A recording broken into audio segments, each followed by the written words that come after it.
to introduce immersive learning technologies into schools. And this is an example, we've got a curriculum example of how to do that, but also a scoping review, which is part of her PhD. I'm really interested, and my PhD students are really interested in a couple of things.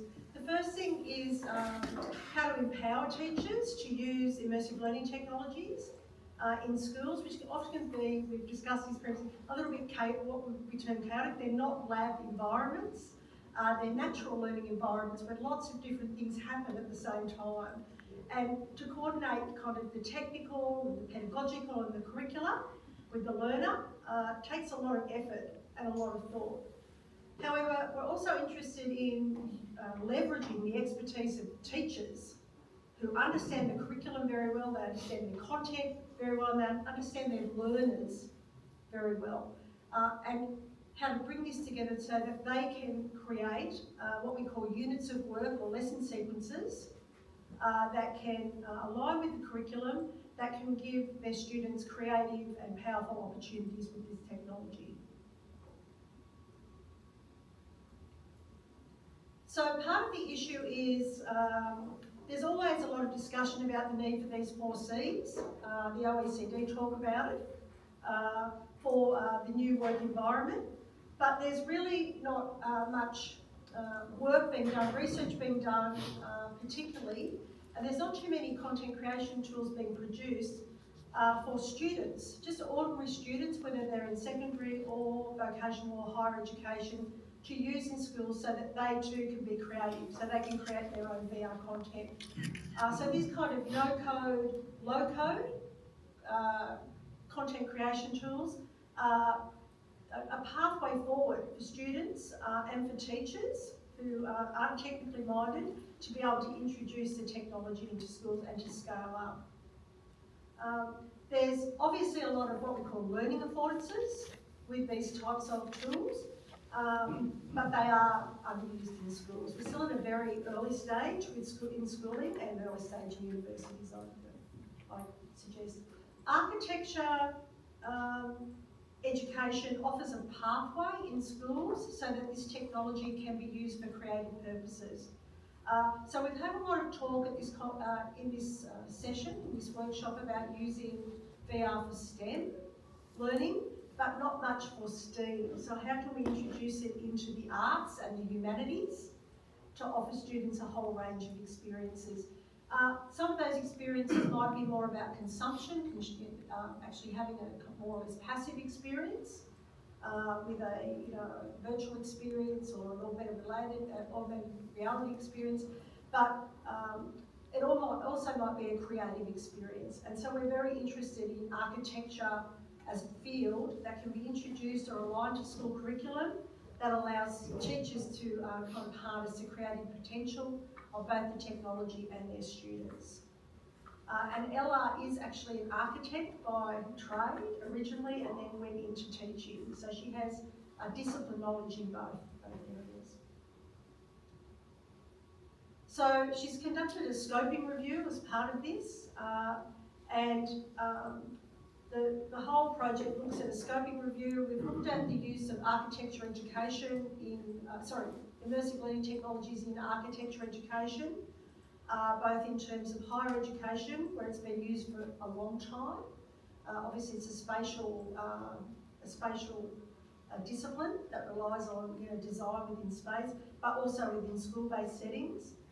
She's conducted participatory action research in her own classrooms by designing a unit of work and introducing this into her classroom and studying that as a practitioner, and using multiple or mixed method approach. And then the first kind of, we did a pilot on this, and we did a pilot, then we did an initial participatory action research study, and this is the second cycle of participatory action research that I'm reporting on here. So from the scoping review, she looked at 4 main areas. She looked at the affordances of immersive learning technologies. She looked at the use of these technologies in architecture education, particularly in post-school settings. Then she looked at the use of immersive learning technology in architecture in schools, teaching architecture in schools. And she also looked at the types of frameworks and guidance provided by teachers, for teachers on this area.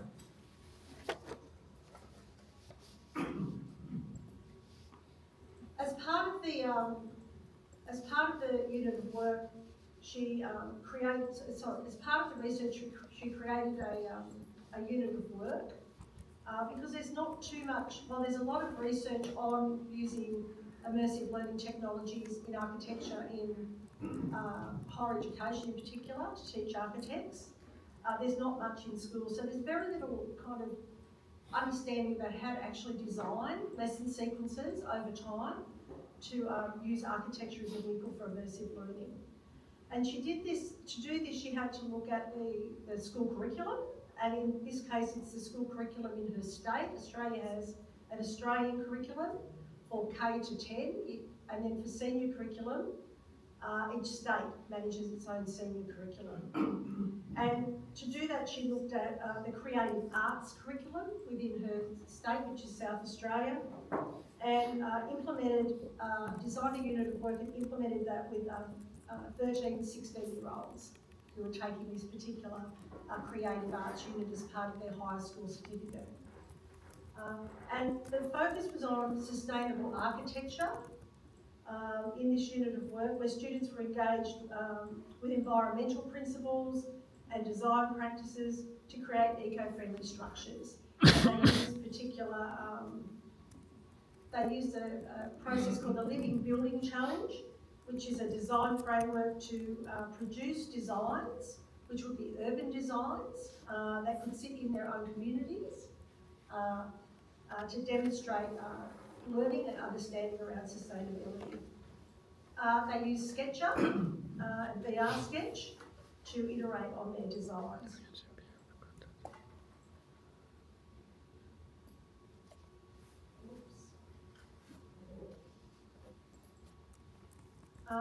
This is an example of one of the designs created by one of the students. And when you hear this, you can you get a sense of the student explaining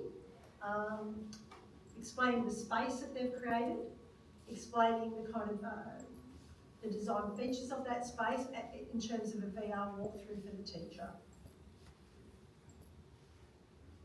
Have we got sound? No. You need to plug in the Zoom. No. No sound.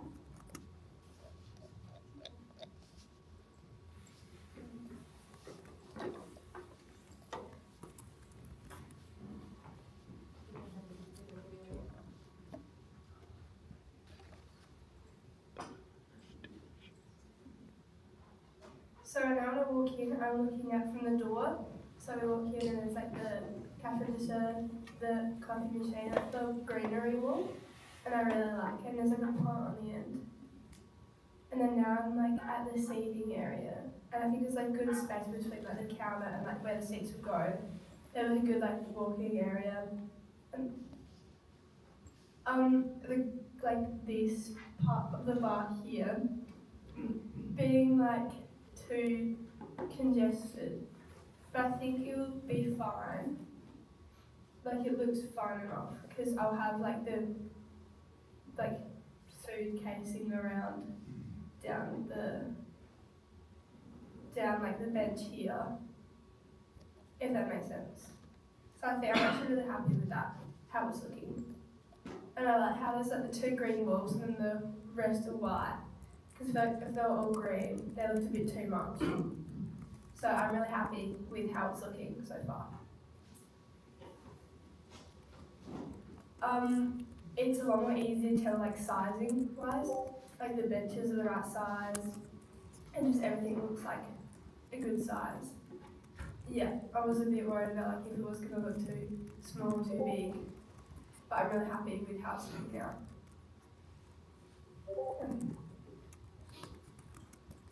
So this is an example of a student designing a cafe, and they designed the cafe both in VR, and they also designed a model with a cafe where they could use an augmented reality application to situate it in a context to see what the scale or the size of the cafe would be in the environment it would stand in the urban environment. And then they looked at the sustainability features in their design and could take the teacher and their peers in a walkthrough, in terms of their cafe. And you can hear the student describing one of the learning affordances, which is really being able to get a sense of size and scale when you design in and with VR for particular projects and for authentic projects. So it was quite successful in that way. Some of the iteration of the design used some generative AI as well, so there was a kind of integration of multiple technologies in the design process. So through interviews and through looking at the student, the kinds of artefacts that students produce in the unit of work, Ella's currently analysing kind of outcomes around critical thinking. So really thinking about design and spatial testing and iteration and student explanations of that, particularly through the walkthrough process. She's captured audio of peer and teacher feedback in the VR environment, but also outside the VR environment, because learning happens both inside and outside the environment. And then also the interactive AR visualisations where students talk about their design process and the product they've created, which in this case was a cafe, and creativity, so how they talk about concept variations and iteration using those immersive tools and AI tools to generate that. So part of this really is there's an ongoing analysis at the moment. We also have produced a VR creativity rubric, which we're applying to these student creations. And the VR creativity rubric assesses both learning inside and outside of VR. And it's got, we've already looked at, it's got quite good face validity. We've used that across 3 schools and multiple classrooms. So being able to produce exemplars, units of work that other teachers could pick up and use, showing curriculum alignment, looking at whole facets of creativity using these immersive learning tools and ways of assessment, developing ways of assessing this for school teachers is part of the project.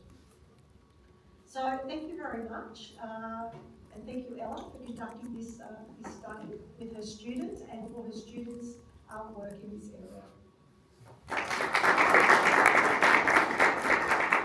Any questions?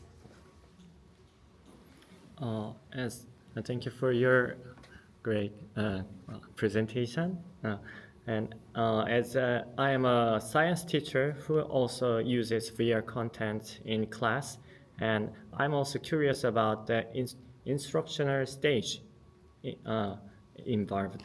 And since the instructional stages seems likely to differ between designing a space in VR and experiencing VR content, and are there any specific instructional stages that are typically used when integrating VR content into your lesson?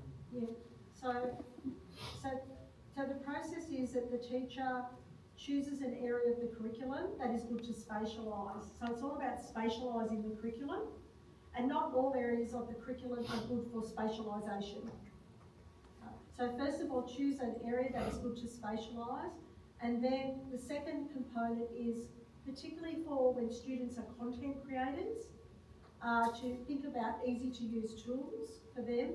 And often, for instance, the first step would be to use a 360 content creator, a drag and drop 360 content creator, that the students can experience their creation on screen, just on a screen or in a headset. In this case, it was a more advanced use of VR. So the second area is to choose some VR tools that are easy to use for students and teachers. And the third step would be to develop a task or a learning sequence. In Australia, we call that a unit of work, in which the students are scaffolded towards content creation.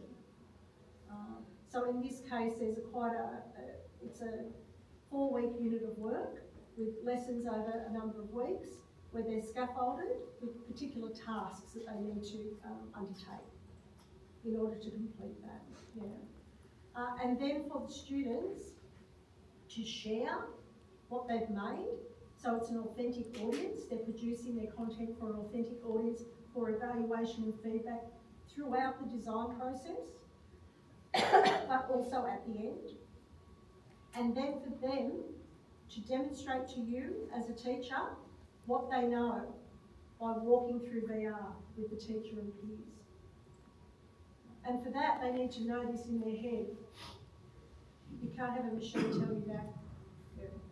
Thank So you. there's a sequence involved, a pedagogical sequence involved with that. Thank you. It's very cool. Were they learning SketchUp along the way, together with VR, or did they know it before? Yeah. So there's cognitive load associated with it. Yeah. And often you can't expect the creations to be. There's cognitive load associated with learning the content from the curriculum, with learning VR, with learning the software that you need to use, and then kind of mastering the tasks you need. So, and often that's quite a good example of a cafe they've developed, but obviously it's not fully realised. So as a teacher, you must be realistic about what students can create in a period of time. Yeah. And yeah, It so looks pretty good to me. it's very, very good. I mean, it never ceases to amaze me if you give children the tools, what they can come up with. I couldn't come up with that. But I think for me, as an educator and a researcher, student content creation is the pathway to the future for the field of education. Thank you. Okay, I think we've got Bree. Thank you so much. Thank you.